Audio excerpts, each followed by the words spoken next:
Jamás debemos poner en duda el poder de Jesucristo, porque el Evangelio es poder de Dios.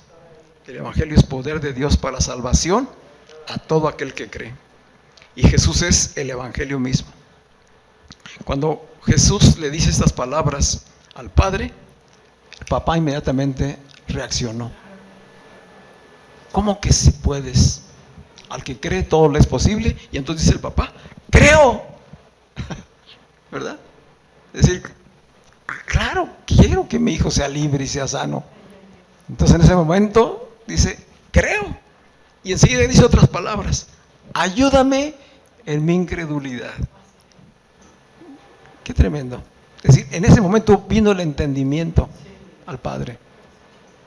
Decir, sí, yo soy parte del problema, también quiero ser parte de la solución. Ayúdame en mi incredulidad. ¿Cuánto tiempo he estado fallando? A lo mejor estuve entregado a prácticas y a cosas que a Dios no le agradaban. Hoy, ayúdame. Hay una actitud de humildad y de arrepentimiento de parte del Padre. Arrepentimiento es cambiar de la forma de pensar. Cambiar la forma de pensar. El hombre cambió su forma de pensar de cuando empezó el diálogo con Jesús. ¿Sí nos damos cuenta? Empezó desde una dureza de corazón y de juicio hacia afuera y termina diciendo, es conmigo, creo, ayúdame en mi incredulidad. ¿Y el muchacho qué estaba haciendo mientras? No, estaba revolcándose en el piso.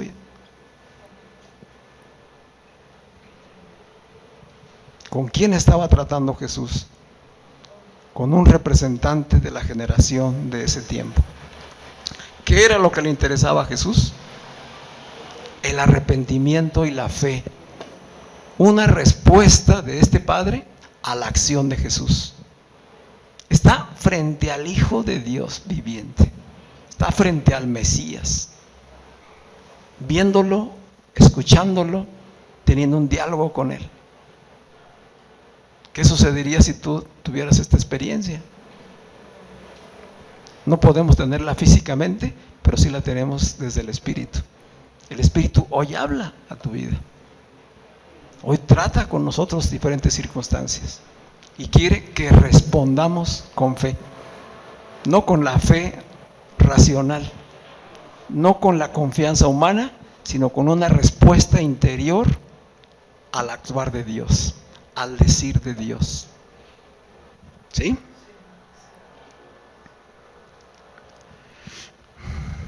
¿Qué quiere entonces Jesús? Que ejerzamos una fe activa. Y la fe activa implica certeza, implica obediencia, implica compromiso y responsabilidad. Esta fe, que es como una respuesta del Espíritu que nos fue dado, se compromete con Dios. Es corresponsable en las circunstancias. No dice, pues ahí te dejo el asunto, a ver si puedes. Yo traje mi necesidad y ahí, a ver si tú puedes. A ver si tienes capacidad de resolverla. A ver si soy de tu interés. A veces así actúa mucha gente. No hay entendimiento todavía de que somos corresponsables. La parte que me toca a mí, recibir la palabra. Recibir la palabra, caminar en la revelación y responder al actuar de Dios. ¿Estamos de acuerdo? De tal manera pues que el centro del mensaje es la incredulidad en contraposición a la fe que viene de Dios. Este fue el punto de interés principal de Jesús, que se escuchara el mensaje del Evangelio, que hubiera una respuesta de fe y se cambiara la manera de pensar. ¿Cuál es el mensaje el día de hoy? El mismo: arrepentíos y creed. Creed en el Evangelio. Cuando Jesús fue a ver a Lázaro, que había muerto, que ya estaba sepultado, tuvo el encuentro con María y con su hermana, Marta.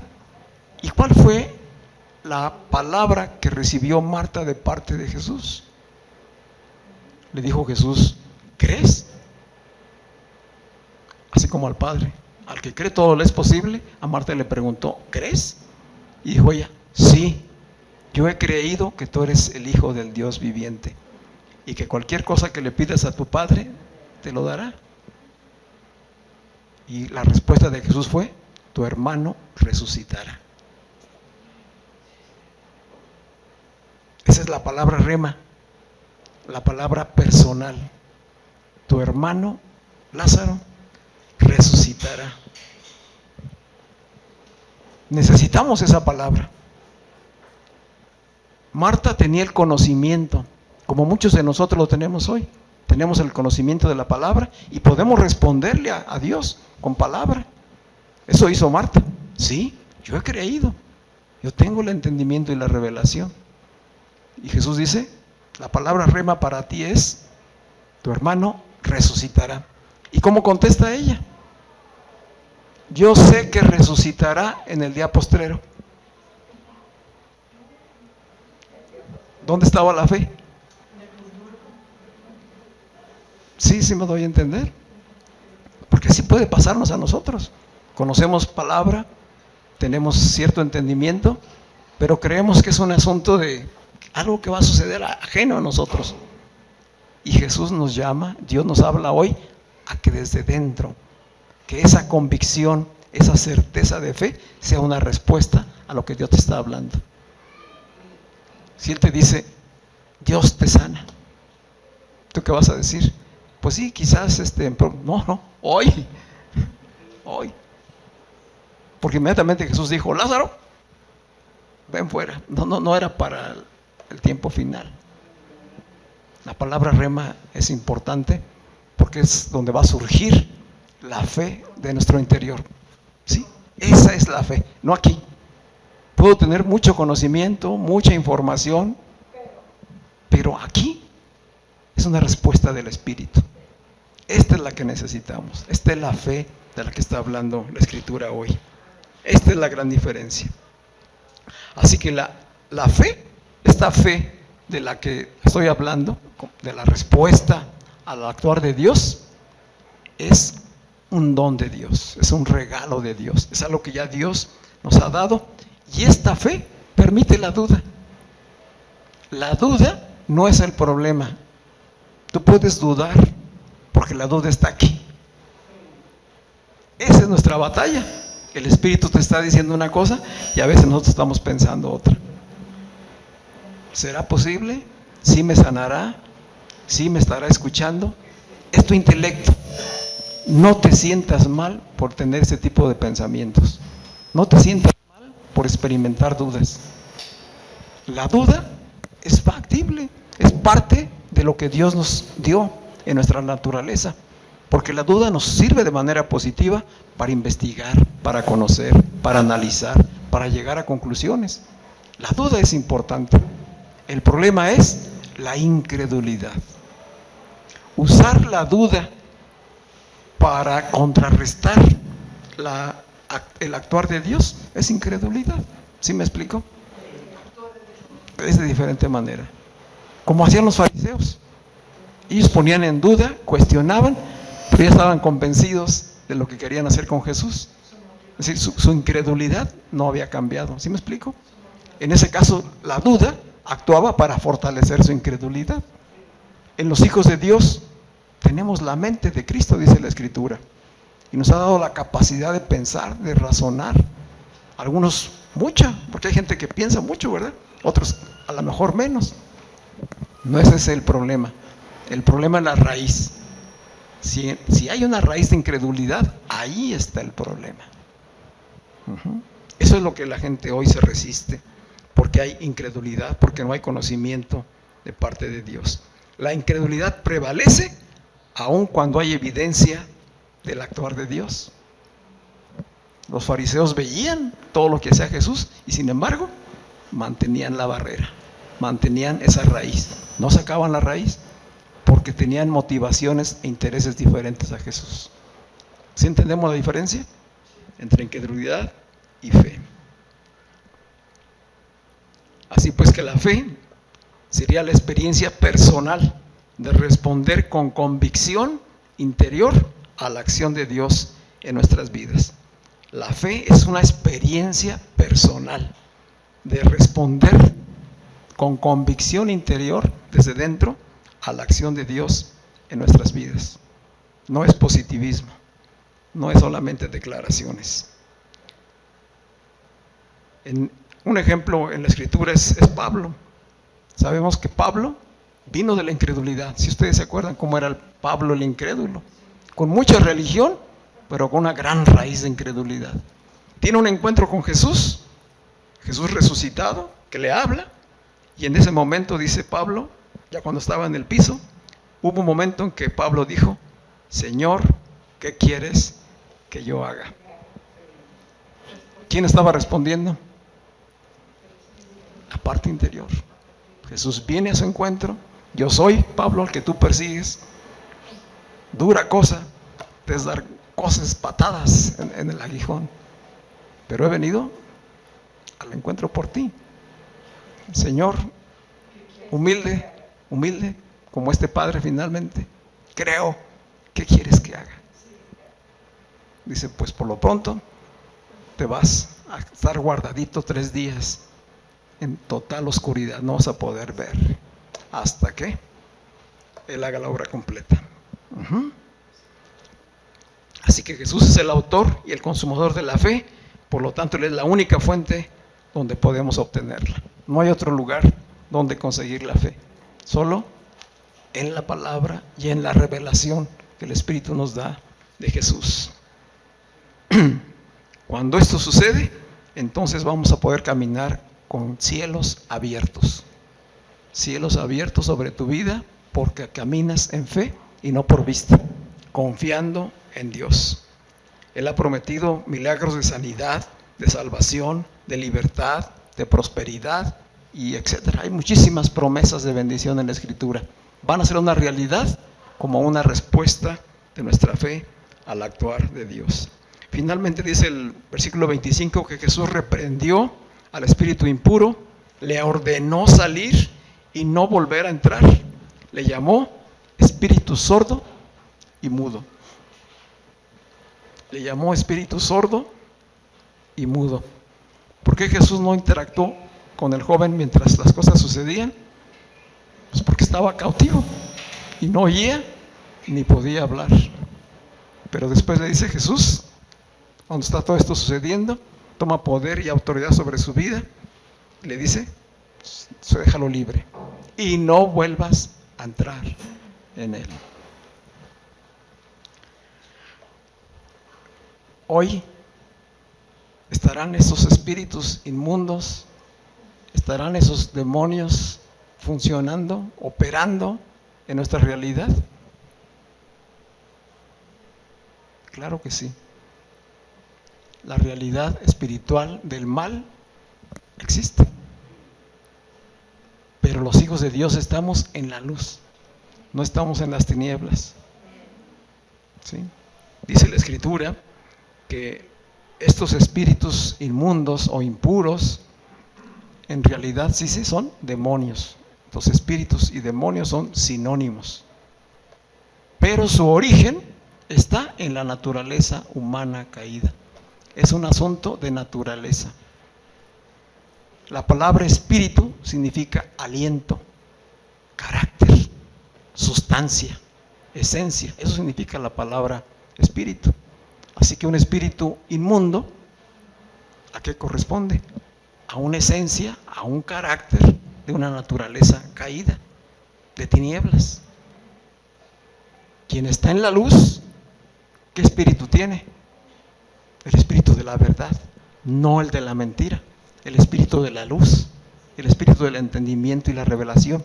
¿Qué tiene que ver la luz y las tinieblas? Nada. La luz prevalece sobre las tinieblas. Por lo tanto, en los hijos de Dios ningún temor debemos tener a los espíritus inmundos. Esos pertenecen a la anterior naturaleza. Ya la raíz de incredulidad que pertenece a las tinieblas salió de nuestras vidas. Hoy está el Espíritu de Dios en nosotros, que es luz, que es verdad, que es revelación. Y tenemos autoridad sobre las tinieblas. ¿Sí? De esta manera que no tenemos por qué vivir bajo temor u opresión de ningún tipo. Hemos sido libres de todo eso. Que de repente vienen dudas, ¿qué tenemos que hacer? Ir a la palabra, ir a la verdad, ir a Jesús y afirmarnos en eso. Con certeza interior, no aquí. Porque aquí vamos a sufrir ataques. Aquí viene el ataque, aquí vienen las dudas, aquí viene el cuestionamiento, el razonamiento. Pero ¿qué me dice mi convicción? ¿Qué me dice el Espíritu que está en mí? Él me dice, tú eres mi hijo, amado, en ti me complazco. Porque yo te he hecho libre, yo te he trasladado de las tinieblas a la luz. Tú estás en mi reino, ya no estás en el otro reino. Cambió la naturaleza. Por eso el problema de la naturaleza caída no se soluciona con terapias, no se soluciona con remedios y cosas humanas naturales, porque la naturaleza sigue siendo la misma, la naturaleza caída, le des lo que le des. ¿Qué se necesita? Un cambio de naturaleza, una regeneración que solamente viene por el oír palabra de Dios, y que el Espíritu entonces regenera nuestro espíritu y cambia tu carácter. Entonces, todo espíritu, toda persona manifiesta un carácter. Y Gálatas nos habla mucho de esto. ¿Cuáles las obras de la carne? Todas las de las tinieblas, ¿verdad? ¿Cuál es el fruto o el carácter del espíritu? Es el carácter de Cristo formándose en nosotros, amor, gozo, etc. Ese espíritu manifiesta un carácter. ¿Estamos bien? Así que ningún temor a las tinieblas, ningún temor a los demonios, que dice la Escritura que finalmente son ídolos. La naturaleza caída levanta como ídolos, no solamente la adoración a imágenes, no, la naturaleza caída levanta ídolos en nuestro interior, levanta ídolos de hábitos, de circunstancias. Las adicciones se convierten en un ídolo. Cualquier tipo de adicción a cualquier cosa es un ídolo. Estás oponiéndote a Dios, le estás dedicando tu adoración a algo que es contrario a Dios. Ciertamente dice la Escritura, ustedes lo escucharon cuando leí las palabras de Moisés, dice, ustedes sacrificaron a los ídolos, ¿sí? Dioses o demonios que ustedes no conocían, sino que permitieron que otros los condujeran hacia allá. Entonces esos espíritus o demonios o ídolos en realidad son pensamientos, son emociones, son deseos que cautivan la mente humana, que esclavizan el alma de las personas. Esos están hoy presentes. Y no necesariamente tenemos que ver a alguien revolcándose, echando espuma para decir está poseído. Hoy es terrible lo que está sucediendo a nuestro alrededor. De maneras sutiles, las tinieblas trabajan con los jóvenes, con los niños y con los adultos también. Y están cautivando las almas, las están esclavizando. Y las personas no se dan cuenta.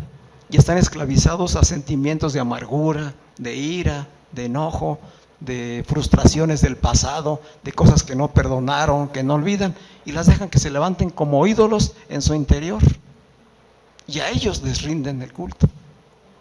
Y automáticamente se apartan de Dios, porque ya no están rindiendo su vida y su adoración a Dios. Hoy es terrible las cifras, que seguramente ustedes las han escuchado, no me voy a meter en eso, pero las cifras de gente fallecida este año solamente, 2021, es terrible. Da terror escucharlos. No solamente la Casi 4 millones de personas murieron por COVID este año. Han muerto por COVID. Casi 4 millones de personas. Bueno, pues los miles de muertos por el narcotráfico son muchísimas más.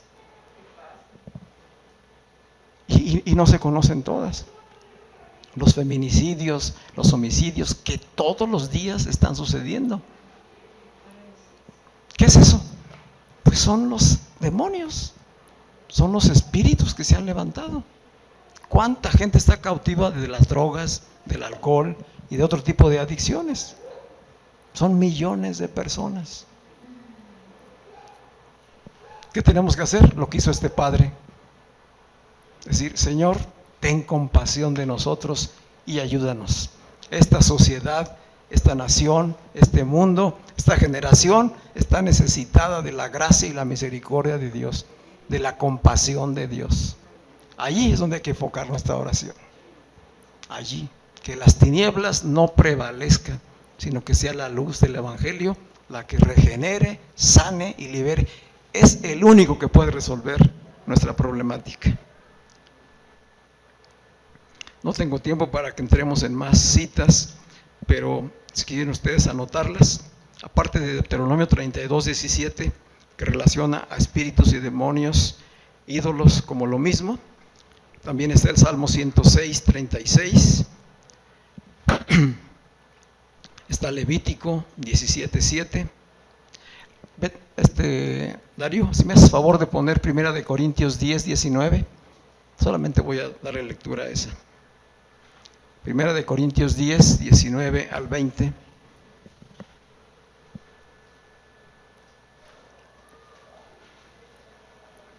Estamos siendo nutridos con la palabra de Dios.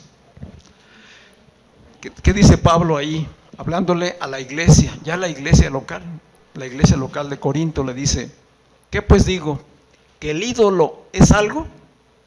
¿O que sea algo lo que es sacrificado a los ídolos? Y la que sigue. Antes digo que lo que los gentiles sacrifican, ¿a quién? A los demonios. Entonces los ídolos que se levantan se convierten o son demonios. Y esos ídolos y los demonios son lo mismo. Son los espíritus perversos o inmundos que han esclavizado el alma de las personas porque están en raíz de incredulidad. Esa es la causa. Dice, a los demonios los sacrifican y no a Dios. Y no quiero que ustedes sean partícipes con los demonios.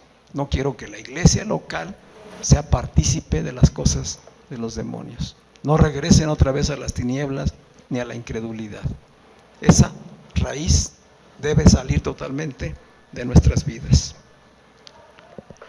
Así que entendemos pues que lo que sucedió con este jovencito era que tenía su alma totalmente esclavizada, cautiva por las tinieblas a causa de la incredulidad en la que estaba rodeado por sus padres, familiares, y que hacían seguramente o hicieron acciones de adoración a ídolos, ya sea ídolos de dioses no conocidos o ídolos en sus propias vidas, producto de la perversión, de las pasiones, de los deseos autoexaltados que se convirtieron en ídolos y afectaron al niño. Y el niño entonces era una consecuencia lo que estaba viviendo. Y aquello era una opresión terrible en la vida de esta familia.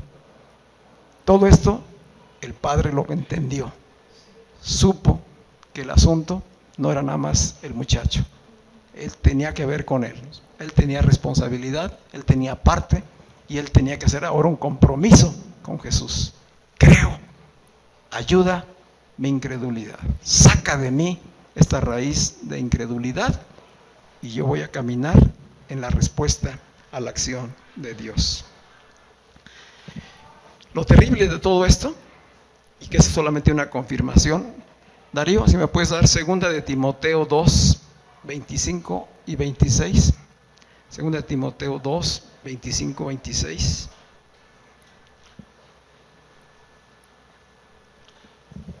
Fíjate lo que dice aquí el 25.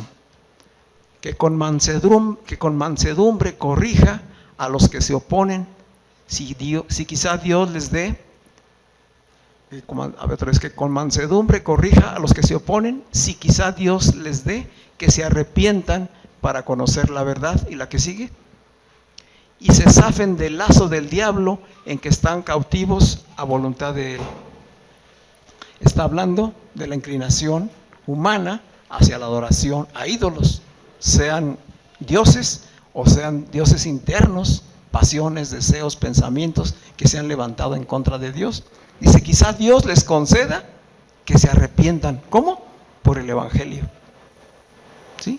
Y escapen del lazo del diablo en que se encuentran cautivos.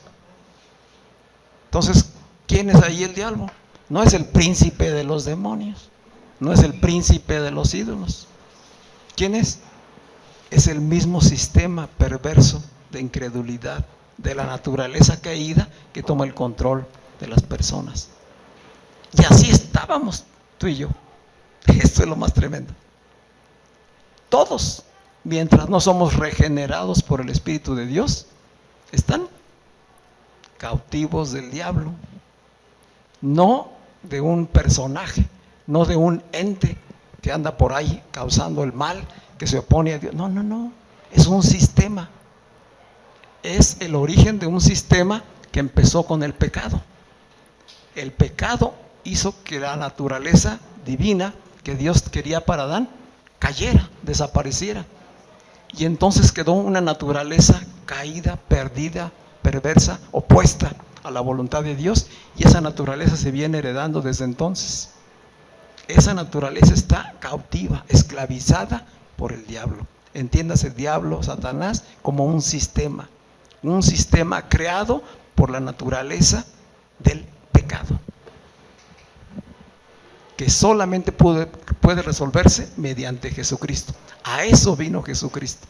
Por eso tan importante este pasaje que nos deja aquí Marcos y Pedro. Nos estaba mostrando que ese Jesús que se reveló en toda su gloria, en toda su divinidad, ¿a qué había venido? A resolver la aflicción, la raíz de la aflicción de la humanidad. Vino a quitar la raíz de incredulidad. Vino a liberar de la cautividad del diablo en que estaba toda la humanidad sumergida. ¿Cómo? Por medio de su propio ser, ofreciéndose en sacrificio vivo para reconciliar al mundo con Dios. Esa cruz es la señal de que ya fuimos reconciliados, de que ya fuimos salvados, toda la humanidad. Oye, toda la humanidad, todas las generaciones. Pero la gente no lo sabe. Tú y yo lo sabemos. Somos privilegiados del Evangelio. La luz de la gracia y misericordia de Dios nos alcanzó. Y lo sabemos. Somos hijos de Él por su pura gracia y misericordia. Pero ¿cuántos necesitan hoy esa misma luz? ¿Cuántos necesitan ser regenerados? Independientemente de si tienen religión, filosofía, prácticas X, no puede cambiar nada esa naturaleza. El único que puede cambiar la naturaleza humana caída es Dios mismo, por medio de la fe, como una respuesta al actuar de Dios. Y que podamos decir, creo, sí creo. Sí, hoy podemos decir, Señor, aumentanos la fe. Aumenta ese entendimiento y esa revelación que nos has dado, y que yo experimente, no que razone, que experimente esa convicción interior de que soy tu hijo y que todas tus promesas y tus palabras son verdad. Así es. Amén. Así que cada persona, cada hijo de Dios expresa el carácter de Cristo. Estamos llamados a expresar el carácter de Cristo, porque la naturaleza caída, ¿qué expresa? El espíritu del diablo, expresa el espíritu de Satanás, del príncipe de las tinieblas, que le llama en Efesios, del Dios de este siglo, que le llama Pablo también en la escritura a los romanos. Esa es la otra parte. Solo Jesucristo puede hacer este cambio y puede liberarnos de todo el lazo del diablo. Los discípulos preguntaron ya en lo cortito a Jesús, ya después de que todo había sucedido, que la gente se fue, entraron en casa y dicen así avergonzados: Maestro, ¿por qué nosotros no pudimos expulsarlo? ¿Por qué no pudimos liberarlo? Marcos dice aquí en su escrito, dice que Jesús les dijo: estos demonios no salen sino con oración. ¿No oraron los discípulos antes de hacer el acto de sanidad? ¿O qué quiere decir Jesús con estas palabras? En el Evangelio de Mateo, Mateo dice lo siguiente: ¿por qué no pudimos expulsarlo? Y dijo Jesús: porque ustedes tienen muy poca fe. Entonces, si unimos los dos pasajes, ¿qué encontramos? Ustedes tienen muy poca fe, es decir, se debilitan en la fe, en la respuesta al actuar de Dios, y además no oran. Porque la oración requiere fe. Porque sin fe es imposible agradar a Dios. Es decir, si oramos sin fe, son puras palabras al viento. Pero si oramos con la certeza y la convicción, entonces hay una respuesta, ¿verdad? ¿Qué pasó con los discípulos? Porque como ya habían hecho milagros anteriormente, se les hizo fácil en ese momento. A la hora que llegó el papá, quizás, ¿no? Cuando llegó el papá con el muchacho, a lo mejor dijeron: pues ya lo hemos hecho. Y en ese momento perdieron la perspectiva de que no es en nuestras fuerzas, es en el poder de Dios, que se necesita orar para conocer la voluntad de Dios. Ellos no entendieron que el problema no era tanto el muchacho, que el problema venía desde el Padre o desde generaciones anteriores. ¿Cómo fue que lo supo Jesús? Pues porque Él está en perfecta comunión con el Padre, Padre Celestial. ¿Sí me explico? ¿Por qué falló en los discípulos? Que habían interrumpido, como nos sucede a nosotros. Somos hijos de Dios, conocemos de la palabra, pero hay momentos en que la preocupación nos gana, en que las cargas, las aflicciones, ponemos los ojos en las circunstancias y en ese momento queremos resolver en nuestras fuerzas. Entonces Jesús dice: acuérdense, se necesita la fe y la oración. Fe y oración, ¿verdad? ¿Cómo está tu fe después de este mensaje? ¿Cómo está tu fe? ¿Cómo respondes a la palabra de Dios? ¿Hay alguna raíz todavía de incredulidad? ¿Ha aumentado la queja y la irritabilidad ante las adversidades? ¿Has notado que te falta oración y comunión? A lo mejor algunos han pensado en renunciar y tirar la toalla, como dicen. Hoy el Señor nos dice: venid a mí, y como ese Padre, con humildad, con ruego, decirle: Señor, ayúdame, auméntame la fe, aumentanos la fe, fortalécenos, que experimente yo en mi interior la convicción de tu Espíritu operando en mí. Y que ciertamente a lo mejor aún no doy todo el fruto que se espera de mí, pero la obra se está realizando. La obra la está realizando el Señor. Ya no estoy en las tinieblas, estoy en la luz. Y en la convicción de hijo de Dios, de hija de Dios, camino en sus propósitos. Amén. Vamos a estar de pie.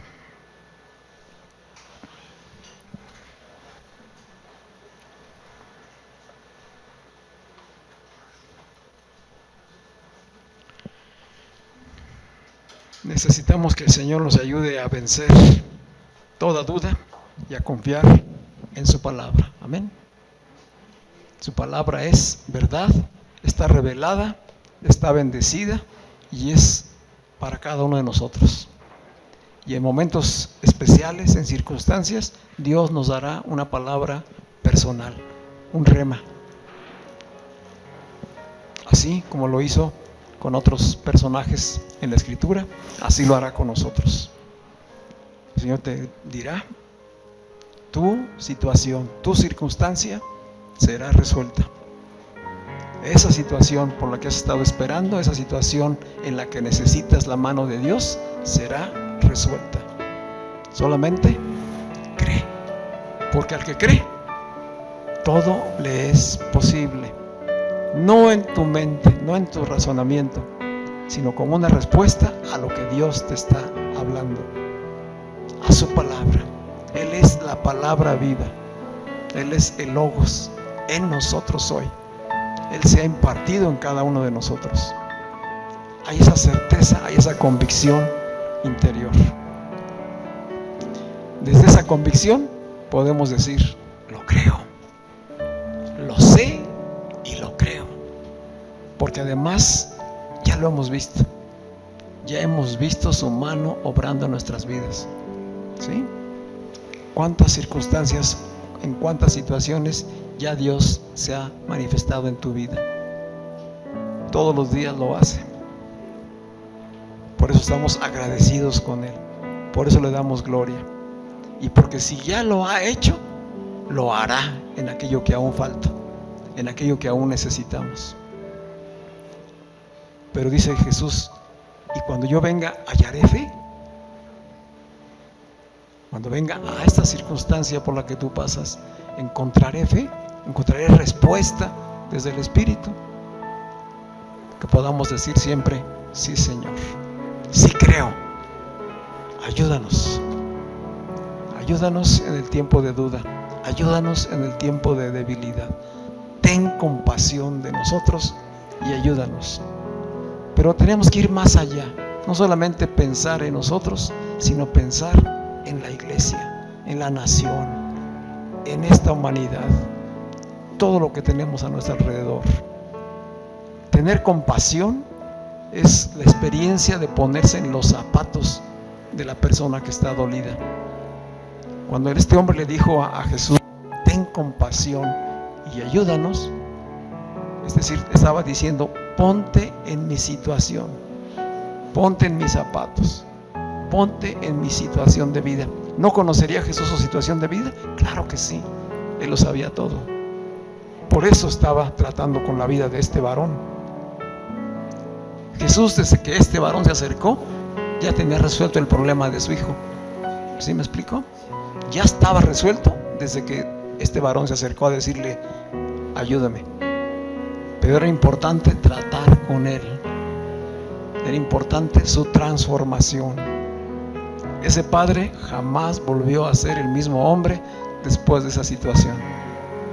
No solamente se fue con el milagro de un hijo sanado y liberado, se fue con una vida transformada. ¿Qué necesitamos tú y yo? Eso mismo. Por la fe es transformada nuestra vida. Y entonces podemos darle gloria a Dios en todo. Dice la Escritura, y todo lo que hagáis, sea de pensamiento o sea de obra, hacedlo todo para la gloria de Dios. Amén. Padre, tú eres el único digno de toda la gloria y de toda la honra, y te damos gracias por tu palabra, te damos gracias por el evangelio de nuestra salvación, te damos gracias por perdonarnos, por limpiarnos, Señor, por sacarnos de las tinieblas y tenernos hoy en la luz, Señor. Gracias porque tú nos has librado de la cautividad del diablo y de todos sus espíritus, Señor, que vienen a cautivar nuestros sentidos, nuestras almas. Gracias porque hoy somos libres de eso, Señor. No tiene parte ni suerte este sistema en nuestras vidas. Fortalécenos en nuestra fe. Fortalécenos y afírmanos en este caminar en la luz, Señor. Te damos toda la gloria, toda la alabanza en el nombre de Jesucristo. Amén.